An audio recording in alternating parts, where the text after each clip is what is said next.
नमस्कार सभी को, बहुत बहुत स्वागत है आपका चैनल संकल्प एकेडमी पर। आज के इस वीडियो लेक्चर में हम बात करने वाले हैं काव्य संप्रदाय पर। काव्य संप्रदाय से बहुत सारे प्रश्न आते हैं और उन प्रश्नों में जो महत्वपूर्ण प्रश्न हैं उनका संग्रह लेकर के मैं उपस्थित हुई हूँ। इस वीडियो में कुल 56 क्वेश्चन आपको मिलेंगे, जिनमें कि हम सभी संप्रदायों को लगभग जो कि पूछे जाते हैं उनकी विवेचना इसमें करेंगे या विश्लेषण करेंगे। जैसे कि ये पहला प्रश्न आप देख पा रहे हैं, सिंधु सेज पर धरा वधू, है ना। तो ऐसे ही बहुत सारे प्रश्न यहाँ पर हैं जो कि आप मेरे साथ साथ सॉल्व करने की कोशिश कर सकते हैं। क्वेश्चन सुन करके आप उसका आंसर कर सकते हैं और या फिर अपने पास पेपर पेन लेकर के बैठें और नोट कर लें। पहला प्रश्न है, सिंधु सेज पर धरा वधू अब तनिक संकुचित बैठी सी, इस अवतरण में कौन सी शब्द शक्ति है? अभिधा, व्यंजना, तात्पर्य, लक्षणा, इनमें से कौन सी शब्द शक्ति आपको इसमें समझ आ रही है? सिंधु सेज पर धरा वधू अब तनिक संकुचित बैठी सी। इसका सही उत्तर है बी ऑप्शन, व्यंजना। अगला प्रश्न है, को घटी ए ये वृषभानुजा व हलधर के वीर में कौन सी व्यंजना है? शाब्दी व्यंजना, अर्थी व्यंजना, रस व्यंजना, इनमें से कोई नहीं। ये प्रश्न पीजीटी 2005 में पूछा जा चुका है। कौन सी व्यंजना है इसमें ये बताना है। तो सही उत्तर है शाब्दी व्यंजना। को घटिए वृषभानुजा व हलधर के वीर। अगला प्रश्न है, चिरजीवो जोरी जुरै क्यों न सने गंभीर, को घटिए वृषभानुजा ये हलधर के वीर। उपयुक्त दोहे में कौन सी शब्द शक्ति है? अभिधा, लक्षणा, व्यंजना, उपयुक्त सभी या इनमें से कोई नहीं। कौन सी होगी? तीसरा प्रश्न का उत्तर होगा व्यंजना। अगला प्रश्न है, बनन में बागन में बगरो बसंत है, पद्माकर की इस पंक्ति का अर्थ शब्द की किस शक्ति से ग्रहण किया जा सकेगा? अभिधा से, लक्षणा से, व्यंजना से, इन सभी से। किस शब्द शक्ति के माध्यम से इस पंक्ति का अर्थ ग्रहण किया जा सकता है? बनन में बागन में बगरो बसंत है। सही उत्तर होगा लक्षणा से। अगला प्रश्न है, मनहु उमग अंग अंग छवि छलकै, तुलसी की इस पंक्ति में कौन सी शब्द शक्ति है? अभिधा, लक्षणा, व्यंजना, इनमें से कोई नहीं या इनमें से कौन? तो इसका सही उत्तर है लक्षणा। अगला प्रश्न है, बांधा था विधि को किसने इन काली जंजीरों से, प्रसाद की इस पंक्ति का अर्थ किस शब्द शक्ति से ग्रहण होगा? अभिधा से, लक्षणा से या व्यंजना से? इसमें भी लक्षणा से अर्थ ग्रहण होगा, बी ऑप्शन। अगला है, लक्षणा शब्द शक्ति द्वारा शब्द के जिस अर्थ का बोध होता है उसे क्या कहेंगे?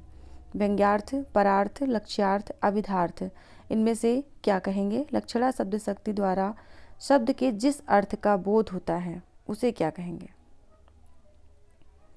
सी ऑप्शन यहाँ पर सही होगा, लक्ष्यार्थ। अगर व्यंग्य के द्वारा अर्थ ग्रहण होता तो उसे व्यंग्यार्थ कहते, अभिधा के द्वारा होता तो अभिधार्थ कहते, लक्षणा के द्वारा है इसलिए यहाँ पर लक्ष्यार्थ कहा जाएगा। अगला प्रश्न है,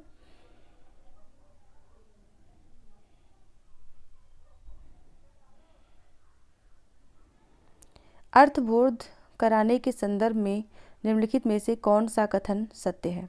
लक्षणा शब्द शक्ति व्यंजना पर आश्रित होती है, अभिधा शब्द शक्ति लक्षणा पर आश्रित होती है, अभिधा शब्द शक्ति लक्षणा व व्यंजना दोनों पर आश्रित होती है, लक्षणा एवं व्यंजना दोनों शब्द शक्तियाँ अभिधा पर आश्रित होती हैं। प्रश्न को एक बार पुनः देखें, अर्थ बोध कराने के संदर्भ में निम्नलिखित में से कौन सा कथन सत्य है?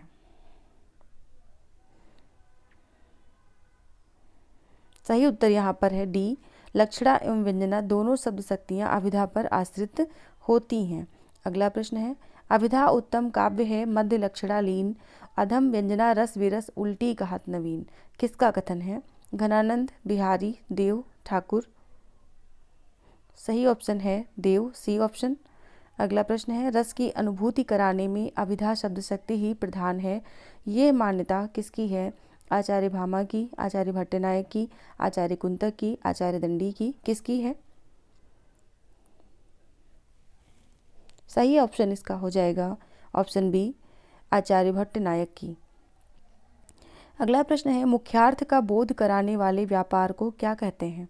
अभिधा शक्ति, व्यंजना शक्ति, लक्षणा शक्ति, उपर्युक्त सभी। मुख्यार्थ का बोध कराने वाले व्यापार को क्या कहते हैं? सही ऑप्शन होगा अभिधा शक्ति। अगला है, शब्द की वह शक्ति जिससे वाच्यार्थ प्रकट होता है कहलाती है लक्षणा, व्यंजना, शब्द शक्ति, अभिधा। इनमें से कौन सी शब्द शक्ति वह कही जाएगी जिससे कि वाच्यार्थ प्रकट होता है? ऑप्शन डी सही होगा, ऑप्शन डी अभिधा। किस शब्द शक्ति की प्रतीति सबसे पहले हुआ करती है? व्यंजना, लक्षणा, अभिधा में से तो इसमें सबसे पहले जो प्रतीति होती है वो सी ऑप्शन अभिधा शब्द शक्ति की होती है। शब्द शक्ति के कितने भेद हैं? 14 नंबर का प्रश्न है ये। तो 3 भेद हैं, डी ऑप्शन यहाँ पर सही हो जाएगा। अगला प्रश्न है, इनमें से कौन शब्द शक्ति का भेद नहीं है? व्यंजना, श्रोता, अभिधा, लक्षणा। शब्द शक्ति का भेद नहीं है, वो है बी ऑप्शन श्रोता। अगला प्रश्न है, सुंदर है विहग सुमन सुंदर मानव तुम सबसे सुंदरतम में कौन सा काव्य दोष है? अधिक पदत्व, अप्रीतत्व, दुष्क्रमत्व, क्लिष्टत्व। इनमें से कौन सा काव्य दोष है इन पंक्तियों में? सुंदर है विहग सुमन सुंदर मानव तुम सबसे सुंदरतम। अधिक पदत्व दोष, अधिक पदों का यहाँ पर प्रयोग किया गया है।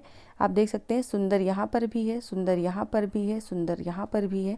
तो एक से अधिक पद का प्रयोग किया गया है इस पंक्ति को रचने में। तो यहाँ पर अधिक पदत्व दोष, काव्य दोष प्रस्तुत होता है।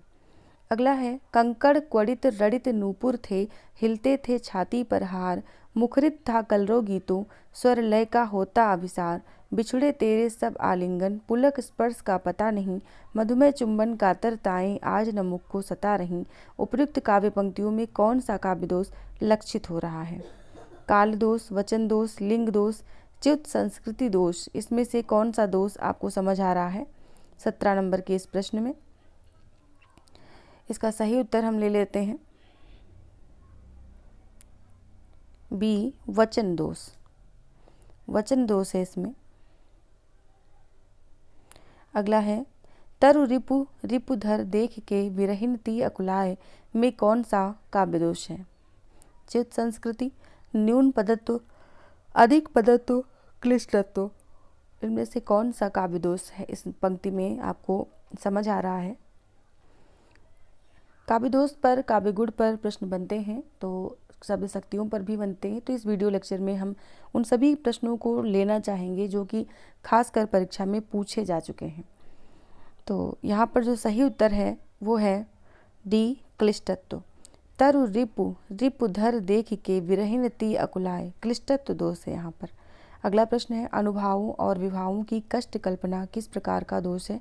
समान दोष, रस दोष, पद दोष। उपयुक्त में से कोई नहीं। इसका सही ऑप्शन होगा बी रस दोष। अगला प्रश्न है, निरख सखी ये खंजन आए, फेरे उन मेरे रंजन ने नयन इधर मन भाए। इन पंक्तियों में कौन सा गुण है? ओज गुण, माधुर्य गुण, प्रसाद गुण। इनमें से कोई नहीं। तो यहाँ पर कौन सा गुण सही होगा इसमें? तो 20 का ये सही होगा माधुर्य गुण, क्योंकि जहाँ पर श्रृंगार रस होता है वहाँ पर माधुर्य गुण की परिकल्पना होती है। तो सही उत्तर होगा आपका माधुर्य गुण। अगला प्रश्न है, मैं जो नया ग्रंथ विलोकता हूँ, भाता मुझे सो नव मित्र सा है, देखूँ उसे मैं नित बार बार, मानो मिला मित्र मुझे पुराना। उपर्युक्त काव्यांश में प्रयुक्त काव्य गुण का नाम क्या है? प्रसाद, ओज, माधुर्य। इनमें से कोई नहीं। सही उत्तर इसमें क्या होगा? मैं जो नया ग्रंथ विलोकता हूँ। सही उत्तर होगा सी माधुर्य। अगला प्रश्न है,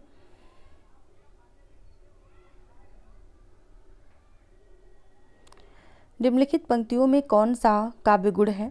नील परिधान बीच सुकुमार, खिल रहा मृदुल अधखुला अंग, खिला हो ज्यों बिजली का फूल मेघ बन, बीच गुलाबी रंग। इसमें कौन से काव्य गुण आपको नजर आ रहे हैं? माधुर्य गुण, ओज गुण, प्रसाद गुण या रजोगुण। इनमें से कौन सा गुण नजर आ रहा है? इसमें भी माधुर्य गुण सही होगा, ए ऑप्शन सही होगा। अगला है, सही युग्म चिन्हित कीजिए। वैदर्भी माधुर्य, गौड़ी माधुर्य, पांचाली ओज, गौड़ी प्रसाद। ये रीतियां हैं जो कि गुणों के साथ मैच की जा रही हैं। कौन सी रीति किस गुण के साथ मैच होती है, किसका कौन सा युग्म बनता है, तो ये आपको बताना है। इसमें सही युग्म को चिन्हित करना है।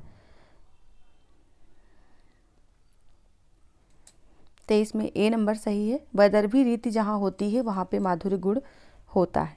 अगला प्रश्न है, जब द्रास बटालिक टाइगर हिल की सीमा लगी गरजने, जब शहादत लेते हिमगिर की चट्टानें लगी गरजने, तब जाग उठे ये शेर बबर पौरुष हुंकार उठा था, मातृभूमि की बलिवेदी पर लहू पुकार उठा था। उपर्युक्त काव्य पंक्तियों में कौन सा काव्य गुण व्यंजित हो रहा है? माधुर्य, ओज, प्रसाद, उपर्युक्त तीनों। इनमें से कौन सा काव्य गुण आपको इसमें समझ आ रहा है? 24 का बी ऑप्शन ओज गुण, क्योंकि यहाँ पर पौरुष हुंकार उठा था, मातृभूमि की बलवेदी पर। इन पंक्तियों से आपको वीर रस आपको समझ आ रहा होगा कि वीर रस है, ये पंक्तियाँ वीर रस से भरी हुई हैं, जिसमें क्योंकि वीर में जो गुण प्रयुक्त होता है वो होता है ओज, तो यहाँ पर ओज गुण हो जाएगा। अगला प्रश्न है, चिक्करहि मरकट भाल उछल बल करहि जही खल छीजही, पंक्ति में काव्य गुण कौन सा है? प्रसाद, ओज, माधुर्य, कोई नहीं। इनमें से कौन सा? इन पंक्तियों में भी ओज गुण होगा। अगला प्रश्न है, काव्य का वह गुण जो चित्त में तेज और स्फूर्ति का संचार करता है, कौन सा गुण कहलाता है? ओज गुण, माधुर्य गुण, प्रसाद गुण, या इनमें से कोई नहीं। वह गुण जो चित्त में तेज और स्फूर्ति का संचार करता है वह गुण है ओज गुण। ए ऑप्शन यहाँ पर सही होगा। अगला है, वीर रस प्रधान रचना में कौन सा गुण प्रधान होता है? ओज, प्रसाद, माधुर्य, ये सभी। इनमें से कौन सा गुण प्रधान होता है वीर रस प्रधान रचना में? तो इसमें भी ओज गुण प्रधान होता है। अगला प्रश्न है, बिंदु में थी तुम सिंधु अनंत, एक सुर में समस्त संगीत, एक कलिका में अखिल वसंत, धरा पर थी तुम स्वयं पुनीत। पंत के इस उद्धरण में काव्य गुण है। कौन सा काव्य गुण है पंत की इन पंक्तियों में? ओज, प्रसाद, माधुर्य, इनमें से कोई नहीं। इनमें सही होगा प्रसाद गुण, बी ऑप्शन सही होगा। अगला प्रश्न है, आचार्य मम्मट ने काव्य गुण माने हैं कितने? कितने काव्य गुणों की संख्या मानी है उन्होंने? तो यहाँ पर सही क्या होगा? 10, 3, 15, 8। तो आचार्य मम्मट ने 3 काव्य गुण माने हैं, बी ऑप्शन यहाँ पर सही हो जाएगा। अगला प्रश्न है, भरत मुनि ने काव्य गुणों की संख्या बताई है कितनी? 10, 8, 9, 7। ये प्रश्न आते हैं, इनको ध्यान में रखिएगा। किस कवि ने, किस विचारक ने, किस आचार्य ने कितने काव्य गुणों की संख्या मानी, कितने काव्य दोषों की संख्या मानी है? तो इस प्रश्न पर भी किसी के अनुसार जब पूछता है तब तो आपको उसके अनुसार उत्तर देना होगा, वरना अगर ऐसे पूछा जाए काव्य गुण कितने होते हैं तो आप 3 भी लिख सकते हैं, काव्य दोष कितने होते हैं 10 भी लिख सकते हैं। लेकिन किसी के अनुसार पूछा जाए तो उसका उत्तर उस प्रश्न के अनुसार दिया जाएगा। भरत मुनि के अनुसार यहाँ पर पूछा गया है, तो काव्य गुणों की संख्या इन्होंने कितनी बताई है? तो यहाँ पर 10, 8, 9, 7, इनमें से कौन सी? तो काव्य गुणों की संख्या इन्होंने 10 बताई है भरत मुनि ने। अगला प्रश्न है, आचार्य वामन के अनुसार काव्य के कितने गुण हैं? 12, 9, 20, 3। आचार्य वामन के अनुसार ये सारे प्रश्न आपको दिख रहा होगा, पूछे गए प्रश्न है। ये प्रश्न पीजीटी 16 में पूछा गया था। आचार्य वामन के अनुसार काव्य के कितने गुण हैं? तो यहाँ पर जो सही उत्तर हो जाएगा वो हो जाएगा सी ऑप्शन, 20 गुण हैं इनके अनुसार। अगला प्रश्न है, औचित्य को काव्य की आत्मा के रूप में प्रतिष्ठित करने वाले आचार्य कौन हैं? आचार्य भामा, आचार्य क्षेमेंद्र, भट्टतौत, भट्टलोलट, इनमें से कौन है? तो 32 नंबर के इस प्रश्न का उत्तर हो जाएगा बी ऑप्शन, आचार्य क्षेमेंद्र। इन्होंने औचित्य को काव्य की आत्मा के रूप में प्रतिष्ठित किया है। अगला प्रश्न है, मम्मट किस संप्रदाय के आचार्य हैं? औचित्य, अलंकार, ध्वनि, रीति, इनमें से किस संप्रदाय के आचार्य हैं मम्मट, ये बताना है। तो इस 33 नंबर के प्रश्न का उत्तर हो जाएगा सी, ध्वनि। ध्वनि संप्रदाय के आचार्य हैं मम्मट। अगला प्रश्न है, किस आचार्य ने गुणों को रस आश्रित माना है? किस आचार्य ने गुणों को रस आश्रित माना है? भामा, दंडी, रुद्रट, आनंदवर्धन, इनमें से कौन? तो 34 नंबर के इस प्रश्न का उत्तर हो जाएगा आनंदवर्धन। इन्होंने गुणों को रस आश्रित माना है। अगला प्रश्न, ध्वनि संप्रदाय को व्यवस्थित करने का श्रेय किसे जाता है? ध्वनि संप्रदाय को व्यवस्थित करने का श्रेय आनंदवर्धन, आचार्य कुंतक, अभिनवगुप्त, इनमें से किसे जाता है या किसी को नहीं जाता? 35 नंबर के इस प्रश्न का उत्तर है आनंदवर्धन। ध्वनि संप्रदाय को व्यवस्थित करने का श्रेय आनंदवर्धन को जाता है। अगला प्रश्न है, काव्य के विशिष्ट तत्व के रूप में ध्वनि शब्द का सर्वप्रथम प्रयोग किसने किया? भामा ने, दंडी ने, आनंदवर्धन ने या कुंतक ने? तो इसका जो सही उत्तर है वो है आनंदवर्धन, सी ऑप्शन। अगला प्रश्न है, ध्वनि को काव्य की आत्मा मानकर ध्वनि संप्रदाय का प्रतिपादन किसने किया? दंडी ने, मम्मट ने, विश्वनाथ ने या आनंदवर्धन ने? तो 37 नंबर के इस प्रश्न का उत्तर है डी ऑप्शन, आनंदवर्धन। अगला प्रश्न है,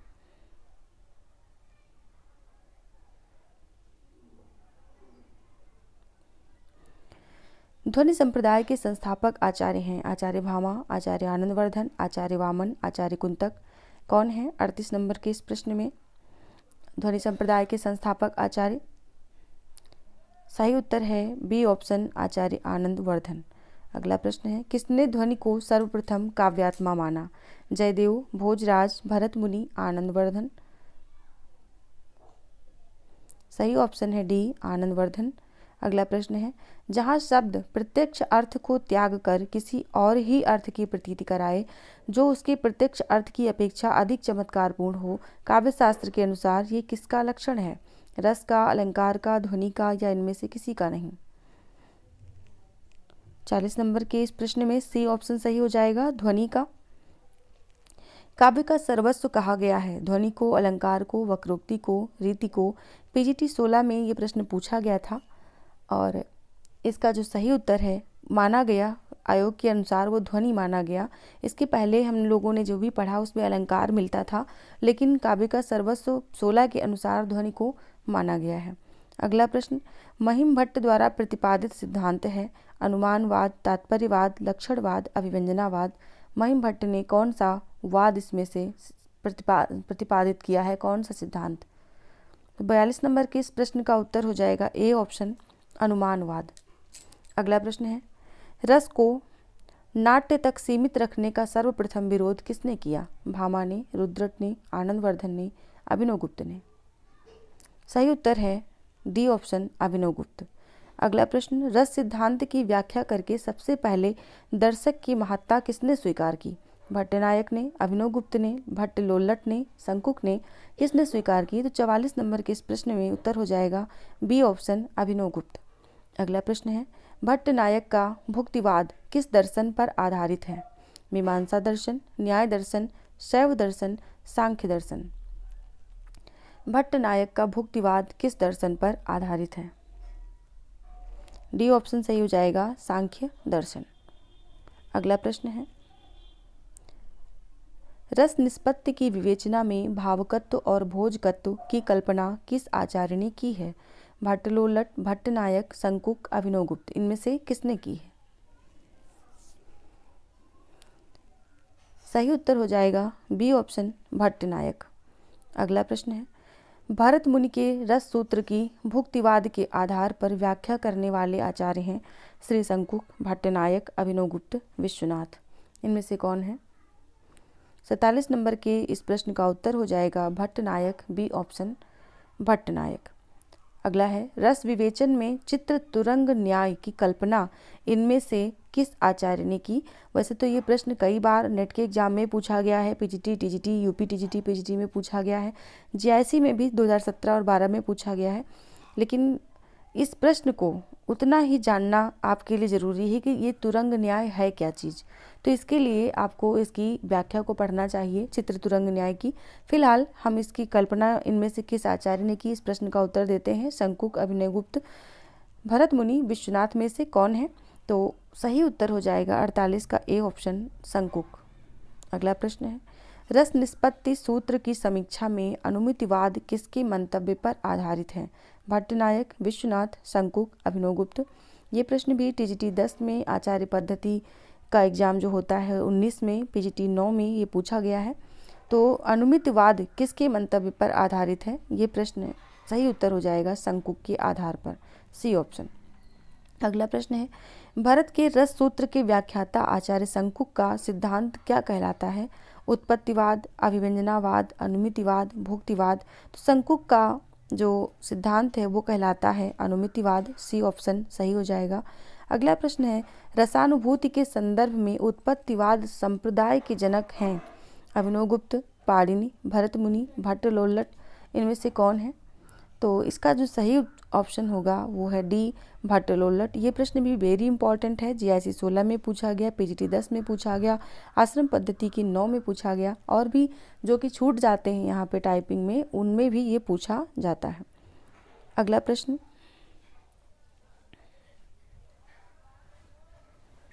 निम्नलिखित में से कौन सा युग्म सही नहीं है? भट्टलोल्लट उत्पत्तिवाद, शंकुक अनुमितिवाद, आचार्य मम्मट भुक्तिवाद, अभिनवगुप्त अभिव्यक्तिवाद। इसमें से कौन सा ऑप्शन सही नहीं है? तो सी ऑप्शन सही नहीं है, आचार्य मम्मट भुक्तिवाद। आचार्य मम्मट ध्वनि संप्रदाय से संबंधित हैं, इनका भुक्तिवाद नहीं है बल्कि भट्ट नायक का भुक्तिवाद है। अगला प्रश्न है, निम्नलिखित में से कौन भरत मुनि के रस सूत्र का एक व्याख्याकार नहीं है? भट्टलोल्लट, क्षेमेंद्र, शंकुक, अभिनवगुप्त। इनमें से कौन नहीं है? तो 53 नंबर के इस प्रश्न का उत्तर हो जाएगा आचार्य क्षेमेंद्र, बी ऑप्शन। ये रस सूत्र के व्याख्याता नहीं थे बल्कि भट्टलोल्लट, शंकुक, अभिनवगुप्त और भट्टनायक, इनमें ये 4 जो हैं रस सूत्र के व्याख्याकार थे। अगला प्रश्न है, आचार्य भरत मुनि के बाद रस निष्पत्ति को लेकर मुख्य रूप से किन विद्वानों ने रस के विषय में अपने विचार दिए हैं? उनके नामों का कौन सा क्रम सही है? ऑप्शन देख लीजिए, भट्टलोल्लट, भट्ट, शंकुक, भट्टनायक, अभिनवगुप्त। इनके नामों के का क्रम सही बताना है आपको, कौन सा होगा। तो इसमें जो सही उत्तर है फिलहाल 54 का ए नंबर है। भट्टलोल्लट है पहले, फिर भट्ट शंकुक हैं, फिर भट्टनायक हैं, फिर अभिनवगुप्त हैं। अगला प्रश्न है, नाट्य शास्त्र के रचयिता यानी कि प्रणेता कौन है? आचार्य भरत मुनि, आनंदवर्धन, वामन, मम्मट। इनमें से कौन है? नाट्य शास्त्र बहुत फेमस कृति है, बहुत फेमस ग्रंथ है। इसके जो लेखक हैं यानी रचनाकार हैं वो हैं आचार्य भरत मुनि। ए ऑप्शन सही हो जाएगा। अगला प्रश्न है, काव्य संप्रदायों का सही विकास क्रम क्या होगा? रस, ध्वनि, अलंकार, रीति, वक्रोक्ति, औचित्य, या रस, अलंकार, रीति, वक्रोक्ति, ध्वनि, औचित्य, या फिर अलंकार फिर रस फिर रीति फिर वक्रोक्ति फिर ध्वनि फिर औचित्य, या फिर पहले रस फिर रीति फिर ध्वनि फिर अलंकार फिर वक्रोक्ति फिर औचित्य। तो इसका क्रम, विकास क्रम पूछा गया है, किस प्रकार से ये काव्य संप्रदाय विकसित हुए हैं। तो इसका सही उत्तर हो जाएगा बी ऑप्शन, पहले रस संप्रदाय, फिर अलंकार संप्रदाय, फिर रीति संप्रदाय, फिर वक्रोक्ति संप्रदाय, फिर ध्वनि संप्रदाय, फिर औचित्य संप्रदाय। आज के ये 56 प्रश्न यहीं पर समाप्त होते हैं। आगे की क्लास में हम अन्य टॉपिक पर लेकर के आएंगे प्रश्नों का संकलन, और बहुत सारे लोगों की शुभकामनाएं मेरे साथ हैं, मुझे पता है, लेकिन जो भी लोग नए जुड़ रहे हैं उनसे निवेदन है कि अपने विचार ज़रूर साझा करें, साथ में चैनल को सब्सक्राइब भी करें, जिससे कि हमारे जो वीडियोज़ हैं वो आप तक सबसे पहले पहुँचे। सबसे पहले मतलब नहीं होता है, बात नोटिफिकेशन की होती है कि आप जैसे बहुत दिनों तक मेरी कोई वीडियोज़ नहीं गई तो चैनल जो है वो दिखना ही बंद हो जाता है, लेकिन अगर आपने सब्सक्राइब किया है तो आप तक मैसेज पहुंच जाता है। तो ये चीज़ें थोड़ा सा मैं यहाँ पर बोल देती हूँ, भले लोगों को बुरा भी लगता है लेकिन मैं बोल देती हूँ क्योंकि आप लोग भूल न जाएं इसलिए। फ़िलहाल अगले वीडियो में आपके साथ फिर से नए टॉपिक के साथ, और आप इन प्रश्नों के का जो मूल है यानी कि इन प्रश्नों से आपने कितना सीखा, कितना आपने अपने आप को तैयार किया, इसके बारे में भी आप कमेंट करके ज़रूर लिखिएगा। धन्यवाद।